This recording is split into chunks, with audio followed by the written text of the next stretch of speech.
So your number back there on the corner of 3? What'd you say? Your number on the side there, 3. Oh yeah, it does show, actually. I was like, what are you talking about? Let's pull it up on my phone real quick. Let's see. Okay, here we go. Put a mask on yourself to give yourself a fun look. What does that mean? It's like a You have Snapchat filters in filter, there? maybe? No way. That'd be amazing. I think they do, but not through our fancy setup. You're just recording off your phone, maybe. 7.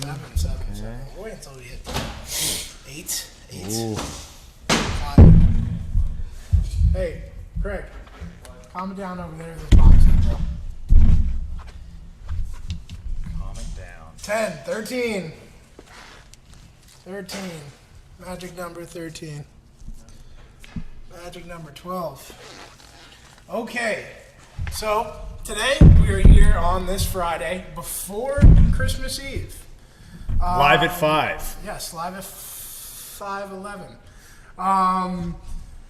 We are going to be putting on one of our USP Motorsports Mark 7 hatch pop kits on our shipping manager John's Mark 7. These hatch pop kits are available for a variety of vehicles, Volkswagen, everything from sport wagons, Mark 6, Mark 6 and Mark 7, Mark 5, Mark 6, Mark 7 they're available for. Exactly. Sport wagon as well, the Jetta. This is a pretty simple install that most people could do in their house. So I've laid out exactly what comes in the kit and as well as the tools. So I'm going to go ahead and perform this install. John's going to possibly help, maybe hold up the hatch. I could. But you can do it by yourself. You really don't need anybody to help you.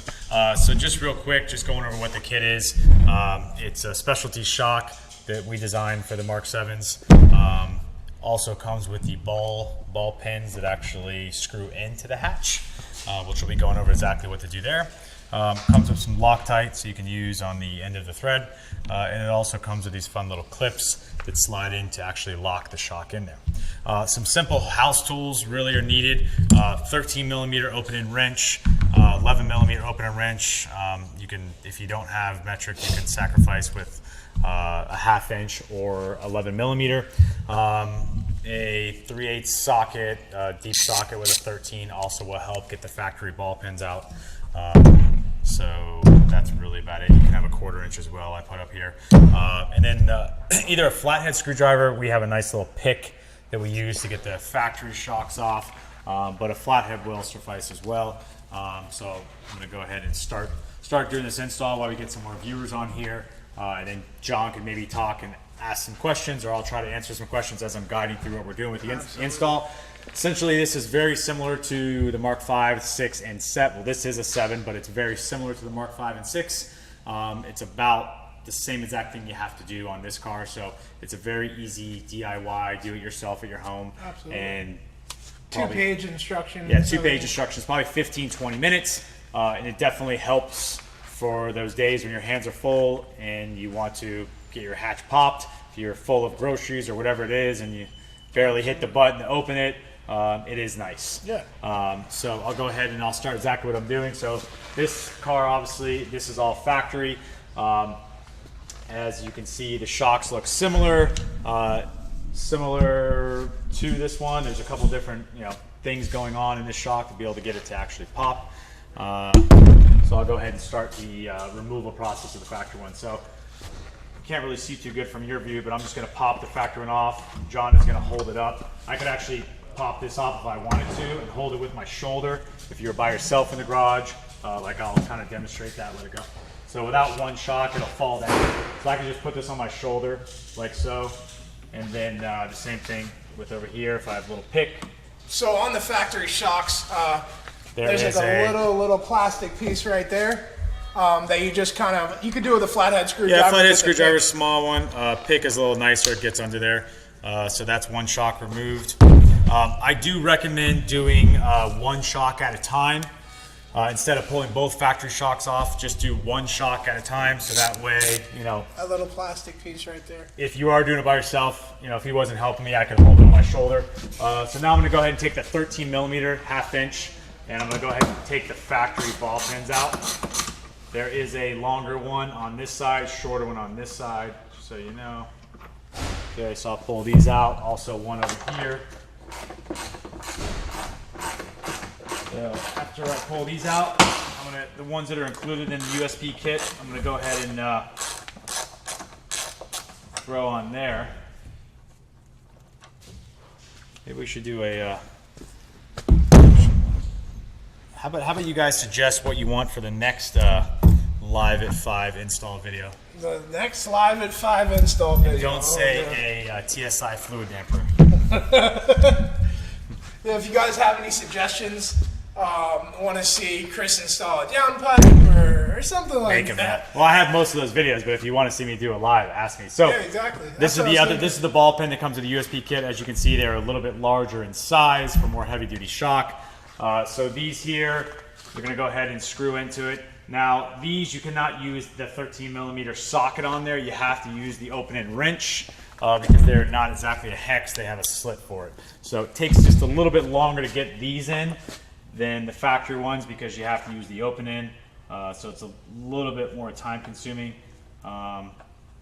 You know, if you had a broomstick or something, you could also hold the hatch up with if you didn't want to do it with your shoulder. No, you got a John to do it for you. Yeah, I kind of do it. If I'm doing it by myself, I just hold up my shoulder and somehow struggle through it when I should just use I can just sit here and talk to you guys like this. Yeah. Not good for the neck, not good for the neck.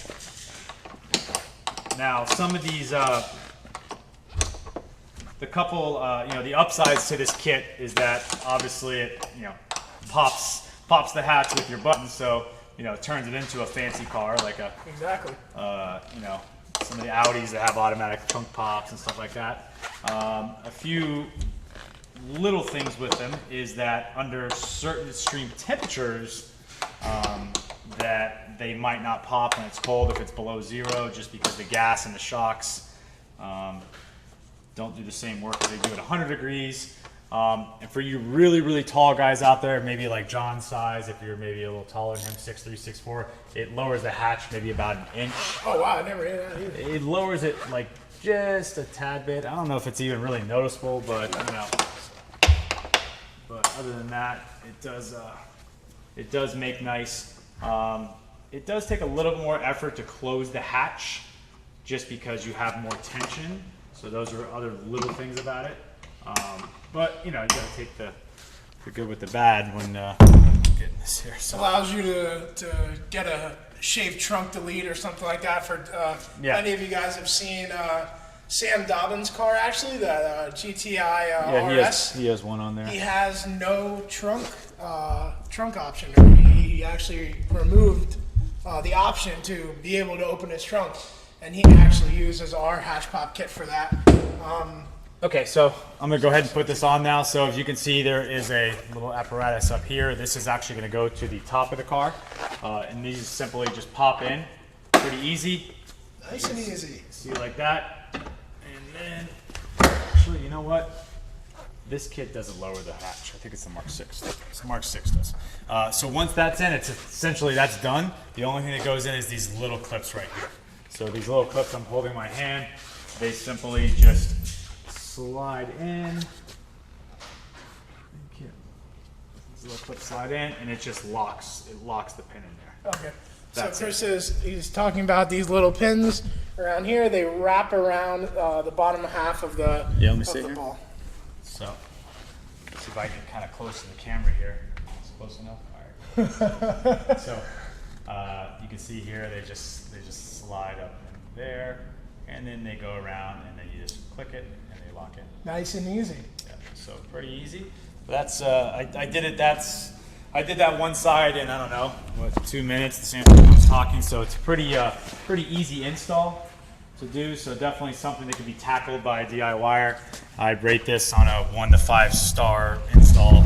Not even a half as far as difficulty level. Right up there with the intake installation on this car. Yeah. Well, I don't know. I mean, that might be harder than this. I mean, this I don't think you can really mess up in any way.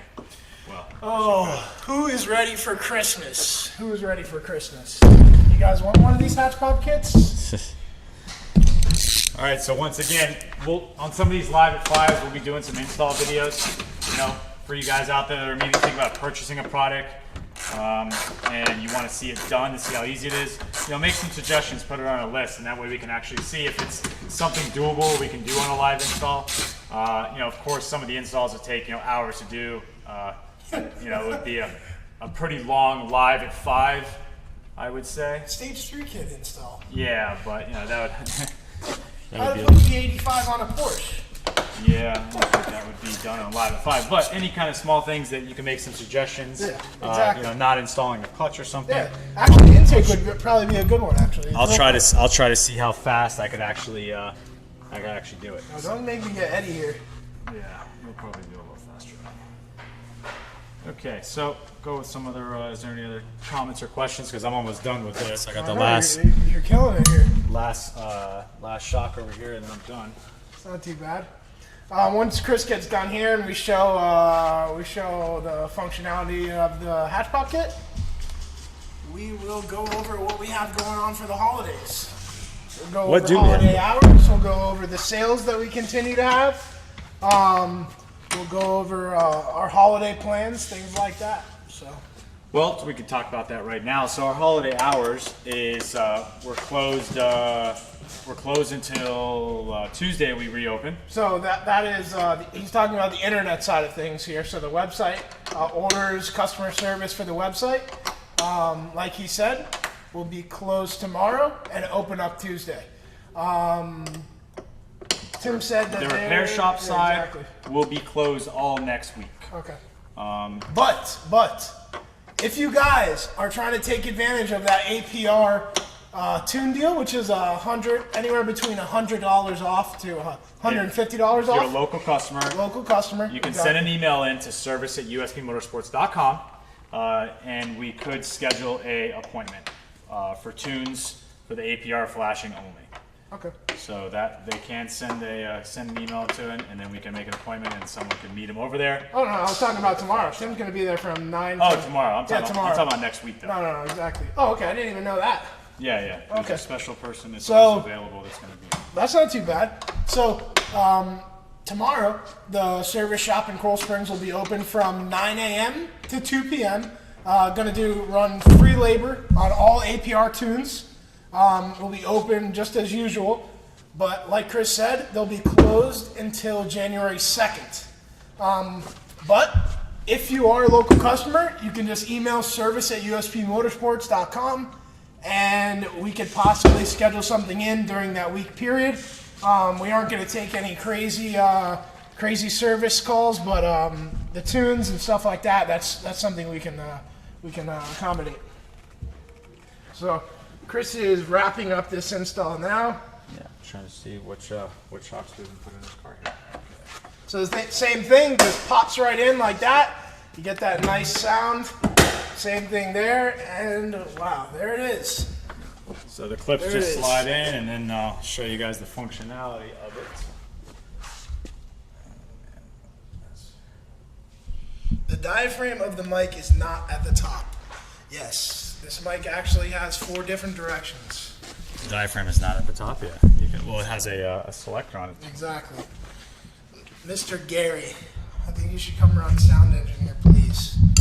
Come around what? Sound engineer. Remember that guy with the sound box? Yeah. I don't know if we should talk about that yet. We could. No, not yet. I've had red shocks on this. Okay. Oh. So as you can see the functionality, what it does now.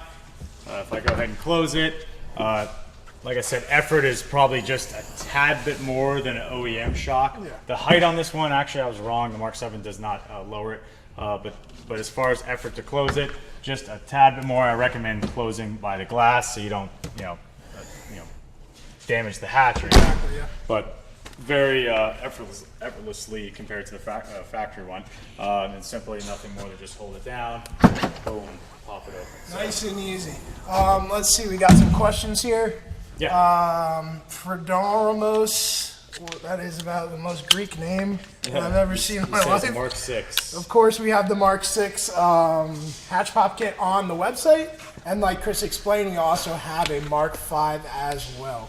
Yep. So the Mark 5, Mark 6 hatch is not as detailed as the Mark 7. The Mark 7 has a lot more things involved to get it to pop. There's a lot more geometry involved in the Mark 7 compared to the 5s and 6s. So it's a little bit more pricey of a kit, the Mark 7 kit, compared to the other kits. But as you can see, the functionality of it, we'll show again a couple more times what it does. Go ahead and take the key fob here. Where's our key fob, Jelly? And hold it down. You can see how it pops. Now, be careful if you have little kids sitting in front of it and you're walking up to it and you go to pop it, because it might, could possibly whack them on the way up. You know what I mean? So, it could special. knock them out. We haven't seen any warranty claims of people knocking themselves out yet, but it's possible. Yeah, definitely possible. So that was how quick. Of course, you could hit it as well. That was how quick. That may take you out. Yeah, it could if you don't back up. So you could see how quick and easy that hatch kit was. I might even lower that install time down to about 10 minutes. Yeah, even for a DIYer, pretty easy. So, yep, factory stuff is going to go ahead and go on eBay or in the garbage. So what else we got on this Live at 5? We got a couple more questions we were going to talk about. We talked about a holiday hour. Once again, the Cool Spring shop is closed down next week, from Tuesday to Saturday all next week. Reopen January 3rd on a Tuesday. And that'll be, in case there is any APR software flashes needed, you can email service at USP Motorsports, and we will get back to you at a time that we could possibly meet you there to get that software done. Okay. Store hours here at the internet side, they will be open. We will be shipping products all next week. We're taking the normal days off, the same as FedEx and UPS does. Off for 3 days, reopen Tuesday. Exactly, yeah. So nothing different about that. Okay, so questions we have. Answer the question. We do offer a Mark 6 hatch pop kit. We have a few people in here that have Mark 7 GTIs. They want to update their car to stage 2 modifications. Okay. Contact us via email at support@uspmotorsports.com. You can go on Facebook and message us on there. You can message us on Instagram. We have a live chat function on the website. But my suggestion is go on uspmotorsports.com, plug in your year, make, model of your vehicle, browse around. If you see anything you like, possibly subscribe to our email address, our email newsletter, which will send you personalized emails for your car. I can't express anything past that. I can't give you my personal cell phone number or anything like that. But we're happy to help. Happy to make your car fast, happy to make your car look good. And see what else we have. Well, Anthony Taylor's in here. Don't mind my Band-Aid. It's just... What do you got there? It's just me doing some work on my truck. Oh, jeez. All right, so you can see we did a little hatch pop install video. Very, very simple. As you can see, this is a hot seller. Something that's very easily done at your house if you're just now joining in. So, as you can see, John did it effortlessly with one hand, one arm. And he's pretty small, as you can see, so not hard for him. What else we got in there? We say Anthony Taylor. Anthony How's Taylor. he doing? How's he doing? I would love to hear about his car. I haven't seen 9 second times, Anthony. I'm disappointed. I needed to see those before 2016. Now I have no motivation to do anything in 2017. So either get to the track or I'm selling the Golf R and I'm buying nothing. Nothing, yeah. Okay? Camry. Because there's no there's no motivation for me to go out and make my car any faster. Oh man, what is the difference in flipping the shocks versus buying the kit on a Mark 6? We have spent a large amount of time. Well, he's talking about Mark 6 instead of Mark exactly. 7. So the difference, well, you can flip them, but the factory shocks don't have enough to pop them. Exactly, that's what I figured. But on the Mark 7, good luck. You can't just you can't flip anything. There's a lot of time involved in the actual shock design, parts on the shock, and everything to get those to actually pop. So not as easy as most people would think. I wish. Yeah. Be cheaper Any other for questions us. you have there? We have our boy Florin, B5 Elite. Make sure you guys go on his Facebook page. Yeah, he's a big B5 advocate. B5 Elite. He's been a supporter of you forever. Yeah. No, Yeah, actually, I didn't tell you, but I've talked to him a lot. I did send some pictures of the car, and he actually has a calendar printed out. Oh, really? With, yeah. Actually, November. Yeah, he's been doing the B5 stuff for a while, probably 2-3 years now. November to remember the day that we broke the record. Yep. So that's not too bad. I wonder if he did it on purpose. It's possible. Let's see what else we got. We got something kind of the news we haven't put out there, the Festival Power and Shine. Have we talked about that yet? No, we haven't. Not. So in the prior years at USP in Coral Springs, we've done something called Festival Power and Shine. Now, some of you guys were out there. The last year we did it was in 2014. We did it in, I think, 11, 12, 13, 14. We did not do it in 15 and 16, but we are bringing it back by popular demand because a lot of people have asked about this show. So it's Festival of Power and Shine. I think it's number 6, maybe, something like that. It's going to be February 18th, 2017. From 10 a.m. to 3 p.m. at the Coral Springs location on Wiles Road. It's a good thing it's going to be a good event. Yeah, at the last couple events, I normally hand build some trophies out of some old car parts that are broken. They actually look really cool when they're done. Gears, valves, whatever. I weld them up, and we have trophies for first place dyno on each category, 6-cylinder, 4-cylinder, whatever else we have on there of categories that we built out.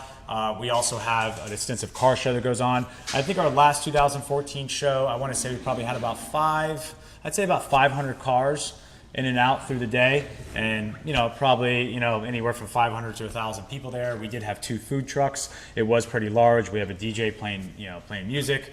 We are going to do this year a little bit different. We're going to provide coffee and donuts for the early birds. People that want to show up early, just like a cars and coffee type of thing. I mean, it'll be discounted dyno poles. That'll also, like I said, be entered to win a trophy for.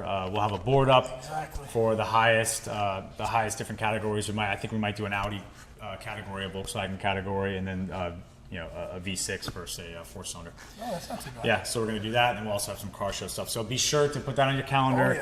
Flyers will be shipping with every single order starting next week. It'll be February 18th, 2017 in Coral Springs. It's a real nice time to do it. We get a lot of nice weather. Lots and lots of cool stuff. Typically, it hasn't rained. Another special we're going to be having there, the whole USP show trailer, which we normally take to Waterfest and all the other shows, will be on site at the USP retail shop, so we can have all the parts in stock and we can operate just like we're actually at a show. You guys can come buy some Mark 7 hatch pop kits. Quick and easy to make a purchase there. So that's something we haven't done in the past. We've always just had the shop open. John's playing with a key fob again. You keep doing this, we're gonna have to do this. This might only have I'm testing durability here, all right? Listen, might only be able to pop for 100, all right? So just be easy, all right? We're live. So we will have that. We will have that at the shop. The full trailer with all the parts in it. So that'll be a cool little takeoff on it. What else we got going on? Let me see. We also have another show February 3rd or February 4th. Eurotripper. It's Eurotripper in Naples. Yep. So if you guys haven't heard of that, it's another great show. I think we've done that 2 years in a row now. And he's building it up pretty big, and every year it's gotten large. He does it at a pretty nice, clean stadium. He'll be a part of the Festival in Naples. Yep, he's also going to be a part of the Festival Power and Shine. He does a West Coast show. There's not many shows that are going on in our area in South Florida, so our Festival Power and Shine kind of fills in, I think, the void for that. Nice little pre-show for the season. Yeah, nice little pre-show. Get together, and of course, hang out. And once you get up to May, then you get into European experience, and then, of course, the list continues. So we already have a packed up year. I know that my schedule for the first 4 or 5 months is... Just the first 2 months. Every single weekend is completely booked up already. No fishing for us. Every year, I don't think there's going to be any fishing for a while. So every year gets busier and busier, of course, as we try to expand more products and more offerings for our customers. So fortunately, my weekends now are pretty booked up between racing, shows, you name it. So those are the shows we're going to do. Eurotripper, February 4th. And then right after that, it's going to be the Festival Power and Shine 6, February 18th, 2017. Want to go fast? So we also have a Want to Go Fast event, which if you guys are into that, it's half-mile racing, which will be... I hope you guys are into it because it's incredible. Yeah, it is. It's a new racing for me. I haven't done a lot of it. And it consists of getting on an airport and going exactly a half mile. There's no ET involved. It's just mile an hour. As fast as you can go till you cross the half mile, you get your mile an hour. That's everything. You don't have to get there the fastest. It's just whatever mile an hour you go. So I'm doing one of those events March 25th. March 25th, yeah. And I'll be using my Porsche GT2. Hopefully we can try to make a little more horsepower and try to get close to that 200 mile an hour range in the half mile, which is definitely a pretty big feat in a automatic car with a synchro mesh transmission. It's definitely a pretty big challenge. I think there's been a couple of Vipers that have done it. Oh yeah. Pretty sure Anthony had it as well. Yeah, he did. He didn't have a synchro mesh transmission. Yeah, that's true. Game changer there with the transmission he had was Shep. yeah, not taking anything away from him. 200, I think he went like 217 or 219. So That's serious. pretty dang fast. So serious. Pretty dang fast. Especially shifting. I mean, the Lambos have been in the 240s now, but of course they're not shifting the car. It is a very different kind of racing than drag racing. When I first started doing it, I thought I would get out there and put all the power in the world. Little did I realize that I'm on an airport that's dusty and sandy, and the car gets absolutely no traction, and it gets pretty scary. Yeah. So I had to revert exactly what I was thinking, back to power down, and kind of figure things out. But then by the end of the weekend, I actually realize it wasn't drag racing at the track. There's a whole different way you have to look into it. It's not about trying to pull a wheelie from the line, take off nice and easy, and get the car straight before you really put power down. So that event we're going to be doing in March. We're actually going to be taking the GT2, and we're also actually taking a customer's car, Tim Smith, which has a B5 Avant S4, really clean car. On BBS's. The car makes about 700 wheel horsepower. It's definitely a fan favorite because it's a wagon and it's fast and Definitely it's one of my favorite cars. super clean. Recaro seats, you name it. It has the works done to it. So he's going to be out there as well. And I'm also going to take the Golf R actually. Ooh. So I'm taking the Golf R as well. I'll have to see some predictions of what I'm going to go mile an hour wise. But hopefully we can do some decent runs. Anthony, with that you're car as welcome well. to come down. Yeah, Anthony, definitely bring it down. It's going to be at Immokalee Airport. Yep. Immokalee Airport's about an hour and a half from Miami. West. In the Everglades. So hopefully hopefully it won't be too muggy out there and the air will be okay. It is a pretty new runway they just set up there.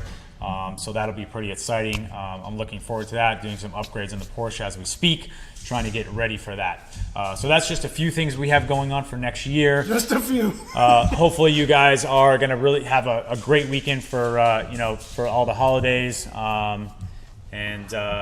Be sure to not go shopping on any websites this weekend. Take it easy, be with your families. I don't want to push that. So just do some installs. Hopefully you guys got all your products before you get them on Sunday, and then Monday can be a day where you can actually sit back and install some stuff like hatch pop kits, which are pretty gratifying because it only takes you 10 minutes and you act like you did a lot. We'll go ahead and pop it again to show you that it still works. And yeah, that's the install. Oh. Look at that. So that's the install. We did it live at 5. Once again, if you have any other suggestions, that you want to do or that you'd like to see some simple installs, some things I can think of would be possibly HID install. I think we've done 100 of those videos, but still it's always good to see live. LED installs, a short shifter install. There's a lot of things that I can think of that are under a half an hour that I can do them in. That it's cool to see and actually see the start to finish product of what it does. Yep.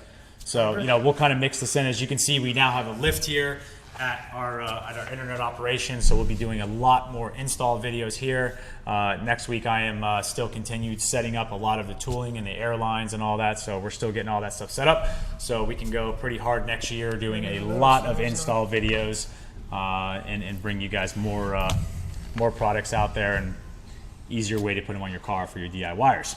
Anything else, John, you can think of? We're going to brush over the questions and then we're going to call it a day. What kind of slicks did you use on the Golf R at Fix Fest? They weren't slicks. They were actually drag radials.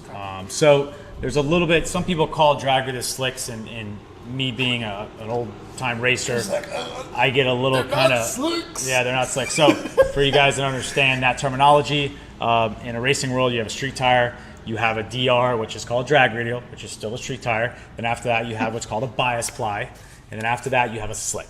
So bias ply, not a lot of people use, but they use drag radials and slicks. Those were drag radials, which are still street tires. They're still able to be driven on the street. They were M&H Drag Masters is what I used. Unfortunately, the offset on the wheel and everything just didn't fit under the Golf R, and I didn't have enough time to raise it, so it rubbed in the rear. I put my street tires back on, and I actually didn't go any faster or any slower, vice versa. It went the identical time with the drag radials compared to my street tires. Yep. So maybe if I upped the launch a lot more and it actually spun enough, the drag radials would help. But for now, the street tires are at the power the car makes. The street tires are just fine. If it was a colder temperature, like I said, or I had the launch control a little higher, possibly go back to the drag some radial. difference. What I'll do is I'll shrink up the wheel so it actually doesn't go down the track, burning the right rear tire up. And I'll probably give it another shot on some drag radials and go from there. So anything else, John? You want to go through any questions here? That was about it. Someone asked, will the hatch pop kit fit a Mark 7 TDI 2013 1.6 liter? That sounds like not that sounds like a European car. Yeah. So since that's a European car, I cannot say 100%, but since I can't, feel free. What's his name? Chris. I'm not sure what country he's in. Chris Thomas. Chris Thomas. So feel free to email into USP, and we'd be happy to send one of those kits to you to see if it works and confirm fit for us, and we'll do something special for you there. Because that car did not exist in the U.S. I'm not sure what exactly it looks similar to, but if it is a Mark 7, then I think it probably would fit. But of course, you know, we like to know because we don't get our hands on all these nice European cars. Okay, so that wraps it up. I just heard my other camera that was recording us turn off. So that is going to wrap up today's show. Again, we appreciate you stopping by. We appreciate you taking your time on your Friday to hang out with us. And make sure you spend some good time with your family this week. Happy Hanukkah, Merry Christmas, Happy Kwanzaa, whatever you guys are doing. Spend some time with your family, and we hope you have a good holiday. Merry Christmas. I'll see you guys before the new year, and make sure you have a good weekend. Drink a lot of eggnog, because I love eggnog. Eggnog So drink. sucks. I love eggnog. All right, John, don't ever say